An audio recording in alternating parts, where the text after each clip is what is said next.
yung pet mo eh. Di ba ikaw, mag-ano ka din? Awa, tulungan mo doon. Kaya na. Go. Yan. O, diba? Success. Dali. Dance. Dali dito, dance. Success! Hala.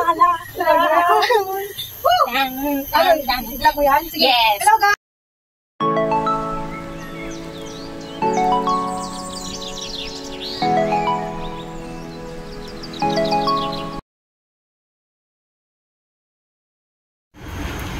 Hello everyone, welcome to Evergreen channel. In this video guys, we gonna cook beef horfun.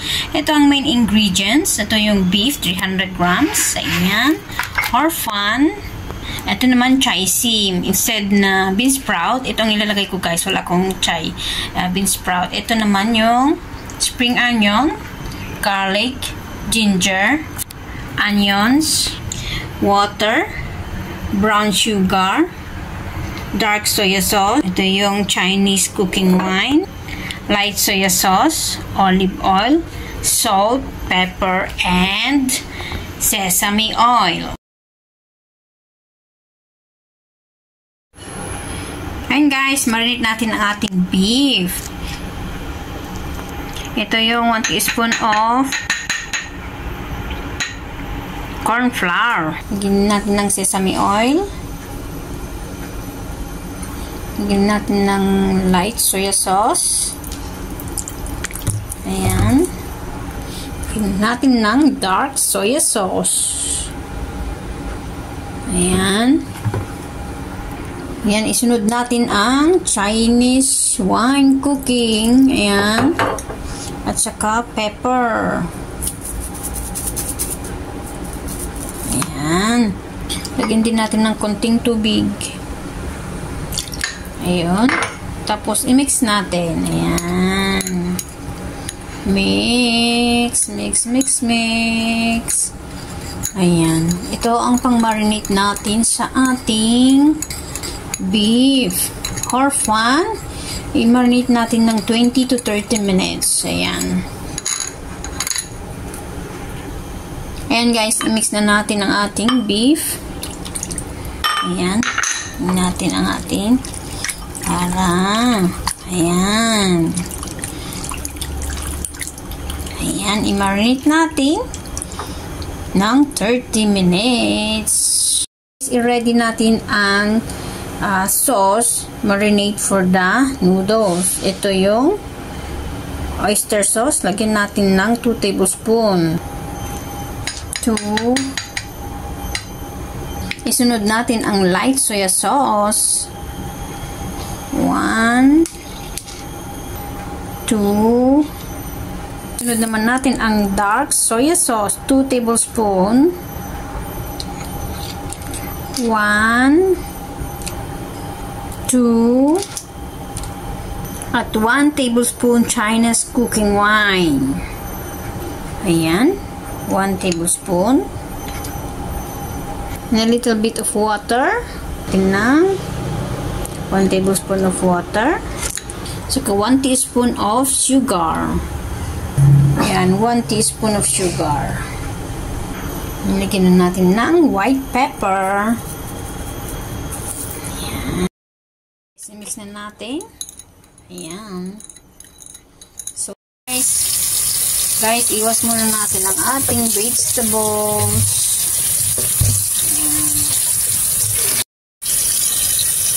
Ito na guys ang ating rice noodles. Ayan. Make sure na rinse lang natin guys para magkakahiwa-hiwalay. Ayan.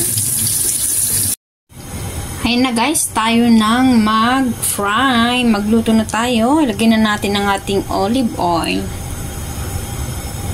Ayan. Ayan, garlic.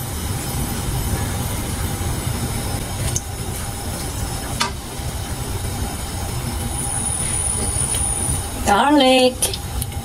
Dapat ang bawang guys ay tingnan natin hanggang magkulay brown para maamoy. Kasi ang bawang ang pampalasa, pampasarap ng mga niluluto.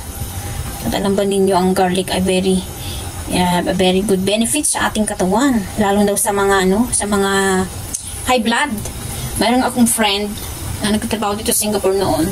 Taga dun sa Vizcaya. Ilalola ko.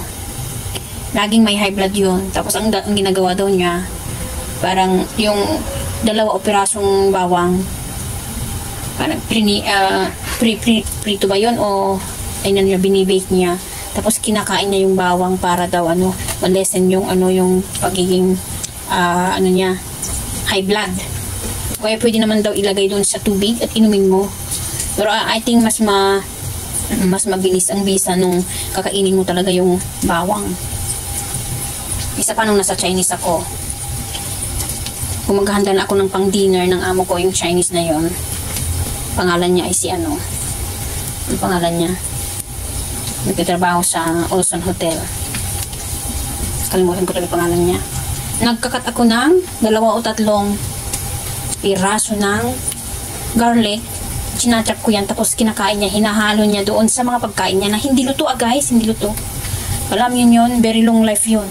Kahit 60 years old nagtatrabaho pa rin. Ayan.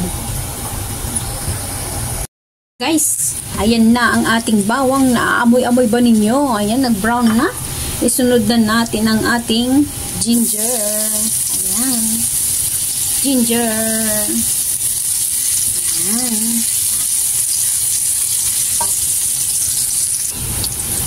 Ayan, isunod na rin natin ang ating onions. Ayan guys, onions.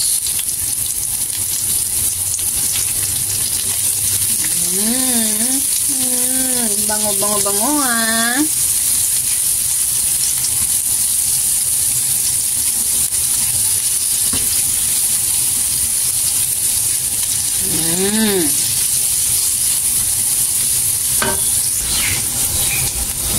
Ayan guys, ayan, luto na ang ating ginger, garlic, bawang.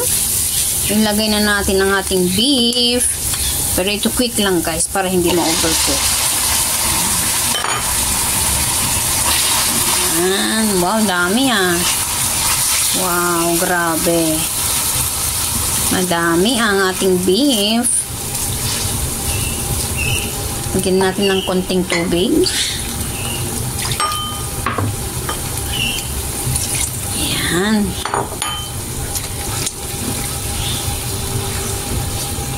Kasi ang beef guys, hindi pwedeng ma-overcook.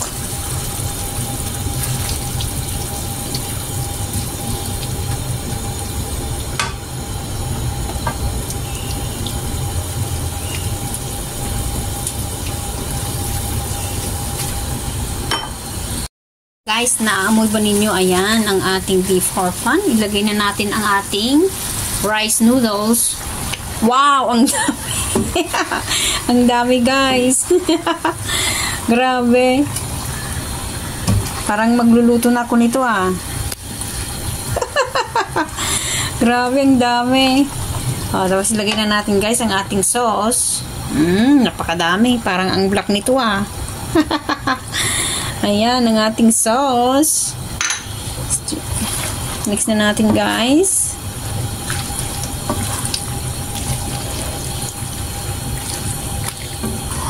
Ayan. Ayan. Ayan guys. Wait natin yung few minutes para maluto.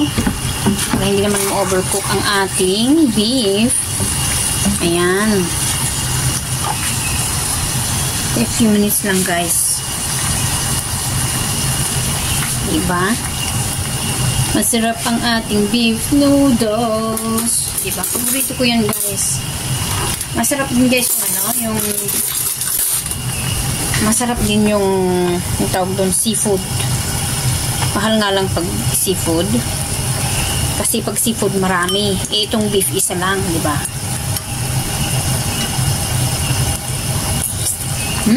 Sarap ah. Ito guys yung slicing. Dahil nga wala akong bean sprout, ito na lang, binol ko na lang guys para hindi mas madaling maluto ba. Ready to put in the noodles. Bago natin ilagay yung vegetables, lalagyan ko muna guys ng pampaanghang kasi gustong gusto ko yung maanghang guys. Ito, I love this ikan bilis spicy prawn chili. Wait natin guys para mahilig ako kasi sa medyo spicy, although bawal sa akin pero pampalasa. Ayan, lagyan natin ng konti. Ayan, masarap to guys kasi kahit na mag-stir fry ka ng mga gulay. Ayan, ilagay yan. Ayan, i-mix natin ng konti guys. Ayan, para. Ayan, ang ating noodle. Tapos, lagay natin ang ating vegetables. Ayan. Ito lang kasi available na gulay ko. Although, pwede naman kasi dun sa beef horfun na seafood, ganyan talagang nilalagay nila. Pero ito dry kasi. Pero, duming-duming, mabalin amin, sabi nila, diba? Ayan. Diba? Ito na ang ating noodles, guys. Pagkain yata ito ng isang barangay. Hindi na ako nag-live kasi mamaya, pag after ng luto ko, may kumakatok dyan. Ayan, guys, ang ating beef horfun. Very simple lang, guys. Ang ating beef horfun. I-taste natin, guys, kung masarap nga bang ating natin guys.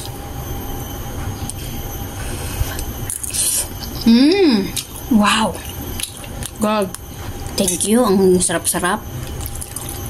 Wow, ang sarap talaga, as in. A bit spicy, but it's good. I love it.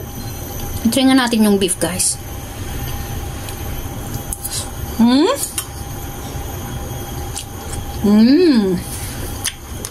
Sarap.